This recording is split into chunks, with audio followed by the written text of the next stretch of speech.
अर्जी जो डाली गई थी फिलहाल उसको खारिज कर दिया गया है। मामला बड़ी बेंच के पास अब भेजा गया है। सुप्रीम कोर्ट की बड़ी बेंच को सौंपा गया एक केस। तो 3 जजों की बेंच में गया ये मामला। तो हिजाब पर दोनों सुप्रीम कोर्ट के जजों की राय अलग अलग पाई गई। मामले में दोनों जजों ने अलग अलग फैसले भी दिए। जस्टिस हेमंत गुप्ता ने बैन के खिलाफ अर्जी खारिज की। जस्टिस सुधांशु धूलिया ने हाईकोर्ट के फैसले पर रोक लगाई। तो सुप्रीम कोर्ट की बड़ी बेंच को अब केस सौंपा गया है। 3 जजों की बेंच में गया मामला। फिर सुप्रीम कोर्ट के जजों की राय अलग अलग।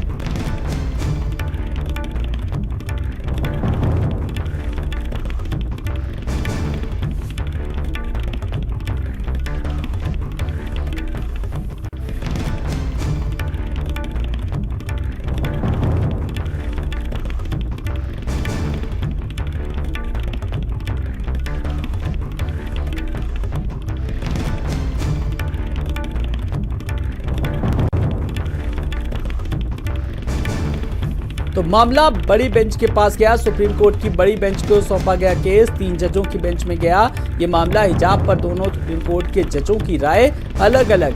तो आपको बता दें जस्टिस हेमंत गुप्ता ने बैन के खिलाफ अर्जी थी उसको फिलहाल खारिज कर दिया। तो शिक्षण संस्थानों में हिजाब बैन का मामला अब लगातार तूल पकड़ता जा रहा है। तो मामला बड़ी बेंच के पास गया है और इस मामले में जजों की जो राय थी वो भी अलग अलग है। इसमें 2 जजों की राय एक थी और 1 जज की राय अलग अलग है। तो फिलहाल जस्टिस सुधांशु धूलिया ने हाईकोर्ट के फैसले पर रोक लगाई।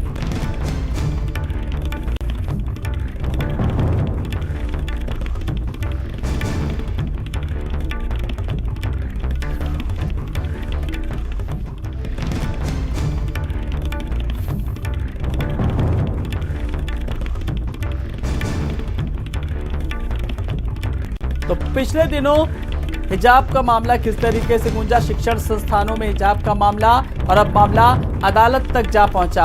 और इस पूरी कवायद के बीच हिजाब पर दोनों सुप्रीम कोर्ट के जजों की राय अलग अलग। आज का जो जजमेंट था हिजाब का, बहुत दिन से जिसके ऊपर इंतजार था, वो आज जज ने कोर्ट ने प्रोनाउंस कर दिया है। और इसके अंदर स्प्लिट जजमेंट आया है। इसमें ऑनरेबल जस्टिस हेमंत गुप्ता साहब ने उसको जो है अपील को जो है उन्होंने डिसमिस करा है और जीओ वगैरह जो थे कर्नाटका गवर्नमेंट के उसको अपील करा है। लेकिन justice Gulia honourable justice Gulia ने डिफरेंट व्यू लिया है इसके अंदर, इस मैटर के अंदर, और उन्होंने इस मैटर के अंदर उसको अपील्स को अलाउ करा है। और उन्होंने 3 चॉइसेस के ऊपर, 3 पॉइंट्स के ऊपर इसको मेन एम्फेसिस दिया है। उन्होंने एक तो विजय मैनुअल का जो जजमेंट है सुप्रीम कोर्ट का उस पर रेफर करा है। और उसके बाद उन्होंने ये जो चॉइस है, जो अपना सिर के ऊपर किसी को हिजाब रखना है या किसी को कवर करना है, ये लेडी का अपना चॉइस है। तो इस पॉइंट के ऊपर भी उन्होंने एम्फेसिस दिया है। और तीसरा पॉइंट जो इम्पोर्टेंट उन्होंने बोला है कि जो बच्चों की तालीम और एजुकेशन का मामला है वो बड़ा इंपॉर्टेंट है। और बच्चों की तालीम के लिए हमें ऐसा कोई काम या ऐसी कोई चीज़ जिसमें उनकी एजुकेशन के ऊपर रुकावट आए, तो उस चीज़ का उन्होंने एम्फेसिस दिया है कि ऐसा कोई काम जो है उसके खिलाफ है, बच्चे की एजुकेशन के खिलाफ है।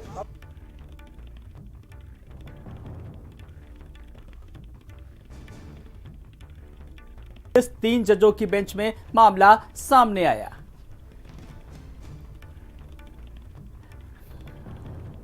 और इस मामले में ज्यादा जानकारी के लिए बात करेंगे अपनी सहयोगी स्वाति की ओर रुख करेंगे। स्वाति, शिक्षण संस्थाओं में हिजाब का मामला किस तरीके से केरल से शुरू हुआ और मामला जाते जाते कोर्ट पहुंचा, और कोर्ट में भी जजों की कहीं ना कहीं राय अलग अलग पाई गई। स्वाति।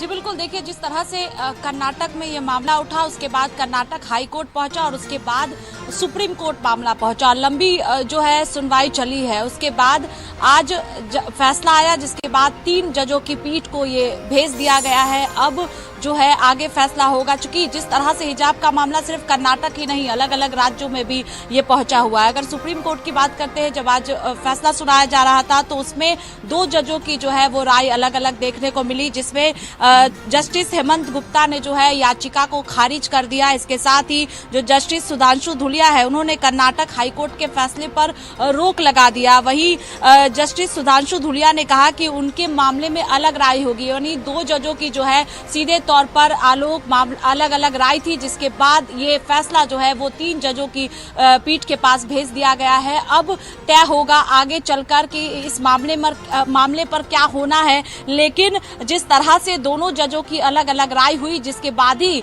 ये जो है अब भेज दिया गया आगे। अब मुख्य न्यायाधीश जो है वो तय करेंगे कि मामले में आगे क्या करना है। वो 3 जजों की जो पीठ होगी उसमें कौन कौन से जज होंगे ये भी चीफ जस्टिस जो है वो तय करेंगे। तो आने वाले दिनों में जिस तरह से, चूंकि हिजाब का मामला कर्नाटक से शुरू जरूर हुआ, हम सब ने देखा था आलोक की स्कूल में जिस तरह से हिजाब को लेकर विवाद हुआ था, उसके बाद अलग अलग राज्यों में विरोध प्रदर्शन शुरू हो गया था, फिर तभी मामला जो है कर्नाटक हाईकोर्ट में पहुंचा था और कर्नाटक हाईकोर्ट ने जब याचिका को खारिज कर दिया तो उसके बाद मामला सुप्रीम कोर्ट पहुंचा। सुप्रीम कोर्ट में कई दिनों तक मामले की सुनवाई चली है। उसके बाद आज फैसला जब आया तो दोनों जजों की अलग अलग राय देखने को मिली, जिसके बाद ही ये मामला जो है वो बड़ी बेंच के पास भेज दिया गया। अब उस बेंच में कौन कौन से जज होंगे ये चीफ जस्टिस आगे तय करेंगे।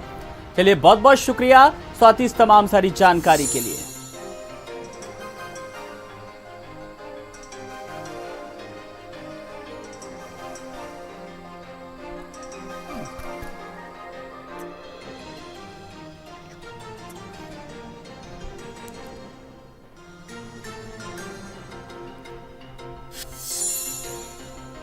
बहुत ज्यादा काम है, 3.5 करोड़ मामले पेंडिंग हैं, तो हम उनको देखें या इनको देखें? और वो इतने महत्वपूर्ण मामलात हैं। दहशतगर्दी में, आतंकवाद में जो लोग पकड़े हुए हैं, जिनको 10-10 साल, 15-15 साल, 20-20 साल हो गए हैं और वो फिर 30 साल के बाद बाइज्जत बरी होते हैं, उनकी जिंदगी खत्म हो जाती है, वो इस पेंडेंसी की वजह से है। तो मेरा मानना ये है कि कोर्ट को साफ तौर से ये कहना चाहिए कि भाई धार्मिक मामलों को लेकर हमारे पास मत आओ, ये धर्म का मामला है। संविधान ने इसको क्लियर कर दिया है कि हर आदमी आज़ाद है अपने धर्म पर अमल करने के लिए, वो उसकी चॉइस है, वो क्या पहनेगा, क्या खाएगा। कुछ लोग कहते हैं साहब मीट बंद होना चाहिए, उनको इस बात के लिए शर्म नहीं आती। वो सरकार से ये नहीं कह सकते कि भाई आप जो बीफ को सप्लाई कर रहे हैं, आरएसएस और बीजेपी के लोग मिलकर टॉप 10 कंपनियां जो इनकी हैं उसको बंद करने की बात नहीं करेंगे, लेकिन साजिद रशीदी बीफ ना खाए। ये देश के अंदर एक ऐसा नैरेटिव, एक ऐसी नफरत का बीज बोया जा रहा है। मैं फिर कहता हूं, मैंने कई बार इस बात को कहा है, मैं आज भी कहता हूं साफ तौर से कि आरएसएस देश को इकट्ठा नहीं देखना चाहता। आरएसएस ये नहीं देखना चाहता कि हिंदू मुसलमान एक साथ रहें, सारी कम्युनिटी मिलकर एक साथ रहें। आरएसएस ये चाहता है कि इनमें नफरत रहे और इतनी नफरत रहे कि दो देश जो है जैसे पहले टूटा था फिर टूट जाए। उनकी सारी ताकत इसी पर लगी हुई है, वो उसी पर काम कर रहे हैं और सरकार उनके इशारे पर नाच रही है, क्योंकि सरकार के पास अपना कोई विजन नहीं है, सरकार के पास अपना कोई टारगेट नहीं है मुल्क के लिए। सरकार को देखिए आप, मनमोहन सरकार से लेकर अब तक जो आर्थिक नीतियां हैं, जिस तरह से ये विफल हुए हैं और जिस तरह से इन्होंने सारी सरकारी संपत्तियों को नीलाम कर दिया है, बेच दिया है, निजी हाथों में दे दिया है, वो अपने आप में एक मिसाल है। ये इतना कर्जे में है सरकार। आज आरबीआई की रिपोर्ट आई थी कि 2035 तक अगर सरकार आज से मेहनत करना शुरू करे तो 2035 तक जाकर ये कर्जा कहीं ना कहीं मुक्त हो सकता है। लेकिन सरकार तो उस पर सोचना ही नहीं चाहती, सरकार तो उस पर देखना ही नहीं चाहती, क्योंकि सरकार ने अपने पूंजीपति दोस्तों को इतना बढ़ा दिया है, उनसे पैसा ले रही है, उनको दे रही है, वही काम चल रहा है। कर्जा न देने की बात सोचते हैं, ना आगे देश को बढ़ाने की बात सोचते हैं। हाँ, मीडिया के अंदर, सोशल मीडिया पर एक ऐसा हवा खड़ा कर दिया है कि साहब हमारा देश जो है विश्व गुरु बन गया है, हर आदमी कर्जे में डूबा हुआ है और हम विश्व गुरु हैं। ये तो ऐसा हुआ कि साहब हम जो है कहते हैं ना कि वो एक भोजपुरी मिसाल है कि साहब जिंदगी छंडवा फिर भी घमंडवा।